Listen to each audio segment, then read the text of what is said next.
So there is one community that has a ton of buzz around it that we haven't specifically mentioned in our videos, but have kind of danced around it, and that is Fountain Inn. So in this video, we are going to tell you all the things that you need to know about Fountain Inn if it's a place that you're considering moving to. Let's do it.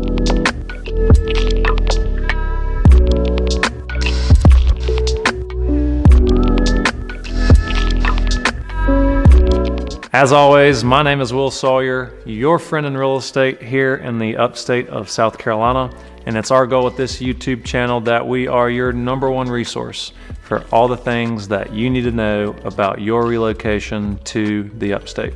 And if you like this information, do us a favor, subscribe to the channel, like the video, leave us a comment in the comments. I'd love to meet you there in the comments. So Fountain Inn, let's get to it.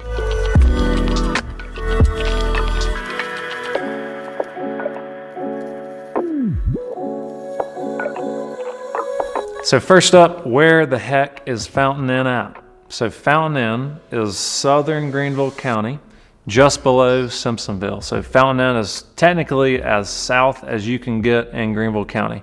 It is the border town between Greenville County and Lawrence County. As Simpsonville has grown, Fountain Inn has grown with it. So Simpsonville for a number of years has been a hotbed for development. And as things start percolating down the 385 corridor, Fountain Inn has grown in industry, has grown in population, and has certainly grown in amenities.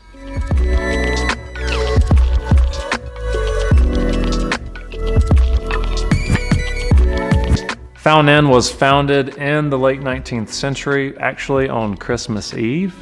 There's a lot of historical figures that if you go on Fountain Inn's website, you can read about. In the 2010 census, the population of Fountain Inn was only about 7,500 people, but as of the 2020 census, the population was just over 11,000 people, and that number continues to increase day by day.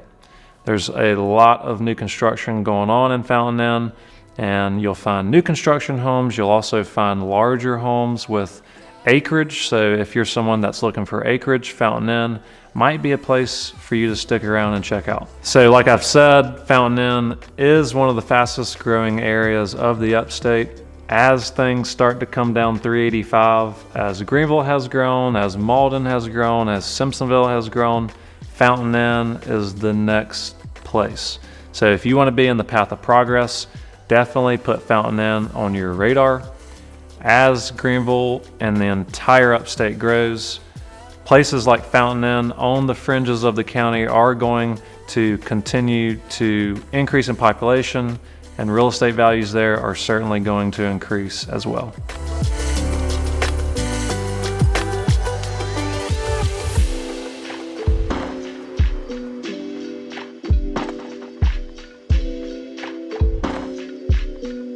One unique thing that I really like about Fountain Inn is it still feels like a small town. You know, it's really been able to preserve that heritage despite having grown so much over the last 5 years, and the growth that it's going to experience over the next 10 to 15 years is going to be quite vast. And I would presume that the main street of Fountain Inn and the community of Fountain Inn is going to preserve that small town feel, despite a number of homes coming in there and the population growing at a very rapid pace.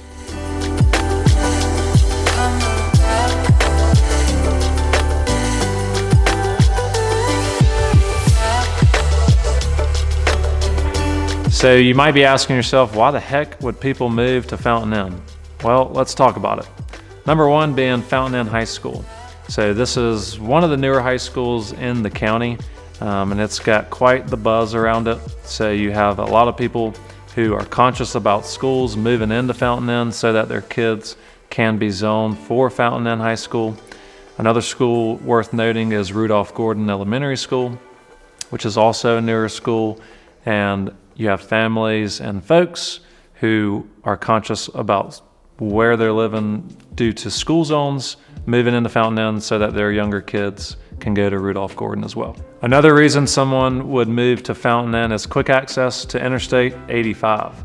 So while Fountain Inn distance-wise might be a little bit farther from downtown Greenville than say Travelers Rest or Taylor's, Fountain Inn's going to provide you a pretty simplistic and easy commute into work every day if you're going to be working in the Greenville area. You got a 10-minute drive to Interstate 385, and once you get on 385, it's pretty smooth sailing up to Greenville in a matter of 20 or 30 minutes.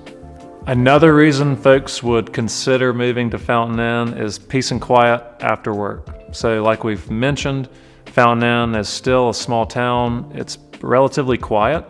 There's a lot of new construction in the area, and there's a lot of properties with more acreage. So if you are looking for a little bit of solitude and a little bit of peace and quiet after a long day's work, Fountain Inn would be a great place for you to consider moving to, because I think you'll find that. And oddly enough, another reason that folks would want to move to Fountain Inn is access to nature. So a little hidden gem in Greenville County is Cedar Falls Park, which happens to be in Fountain Inn. And it's one of those areas or preserves that doesn't get a lot of foot traffic, but it's by far one of the prettier areas and preserves that Greenville County has to offer. And keep in mind, you're not very far from Conisty Nature Preserve, which is about 15 or 20 minutes away, just north as you head to Greenville, over there in Malden. So last but not least, what about the real estate in Fountain Inn? So over the last 6 months, the average home sale price in the Fountain Inn area is about $340,000. And Fountain Inn is one of those unique places where you can get a superior quality of construction homes, say Toll Brothers, and they have a particular community called Parkland Hills, where you can buy a home or build a home for just over $500,000 compared to a place like, say, downtown Greenville or somewhere much closer to Greenville, where that same price tag would be well over $650,000 or $700,000. There's a number of more affordable homes in Fountain Inn as well. So D.R. Horton, which is America's largest home builder, has a community called Durban Meadows in Fountain Inn, which I have a client under contract in that community. And that community will feature amenities like 3 pickleball courts and a swimming pool. And there's going to be over 500 home sites in this community. So a lot of good buzz around the Fountain Inn real estate market, and for good reason. For all the things that we've mentioned previously in the video, quick access to work, Rudolph Gordon Elementary School and Fountain Inn High School, access to nature. There's a lot of things to love about Fountain Inn, including the small town vibe that Fountain Inn still provides you. So if Fountain Inn is a place that you think that you or your family would want to live in, do me a favor, give me a call at my cell phone number below, or send me an email at my email below. I would love to chat with you about what the Fountain Inn real estate market looks like and if it would be a good fit for you and possibly your family. As always, my name is Will Sawyer, your friend in real estate here in the upstate of South Carolina. And if you're thinking about relocating to our area, please do me a favor, reach out to me. I would love to chat with you. Until next time, be safe.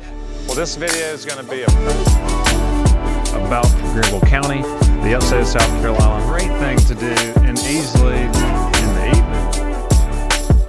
I'm a local real estate expert here in the area. All time, we're right behind me is a really cool place called Freight Yard.